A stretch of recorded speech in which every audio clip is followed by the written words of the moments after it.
Hello all. Welcome to one more mini blog. నేను PCOS manage చేసుకోవడానికి రోజు ఎలాంటి ఫుడ్ తీసుకుంటానో చూపిస్తున్నాను. మార్నింగ్ కర్రీ లీవ్స్‌తో జ్యూస్ ప్రిపేర్ చేసుకున్నా. ఇందులో అల్లం, పచ్చిపసుపు, ఆమ్లా, లెమన్ కూడా యాడ్ చేశాను టేస్ట్ కోసం. రోజు తాగితే ఐ హెల్త్‌కి మంచిదండి. ఇంకా హార్మోనల్ ఇంబాలెన్స్‌ని కూడా క్యూర్ చేస్తుంది. మనం బ్రేక్‌ఫాస్ట్ ఎప్పుడు కూడా ప్రోటీన్ రిచ్ ఉండేలా చూసుకోవాలి. ఇది రోజంతా మనకి క్రేవింగ్స్ రాకుండా ఆపుతుంది.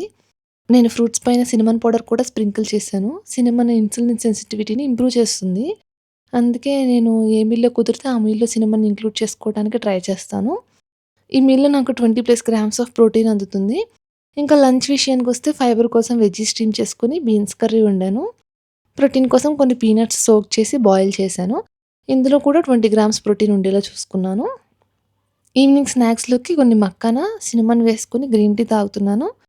లంచ్‌కి ఉడకబెట్టినవి వెజ్జీస్ మిగిలాయి. అందులోకి పాలకూర పప్పు, ఇంకా చపాతీ చేసుకున్నా. ఈ చపాతీ లైట్ ఆరెంజ్ కలర్‌లో ఉంది కదా! ఇందులో ఏం వెజిటబుల్ కలిపానో కింద కామెంట్స్‌లో చెప్పండి. ఉంటాను మరి. వచ్చే వీడియోలో కలుద్దాం. Don't forget to subscribe.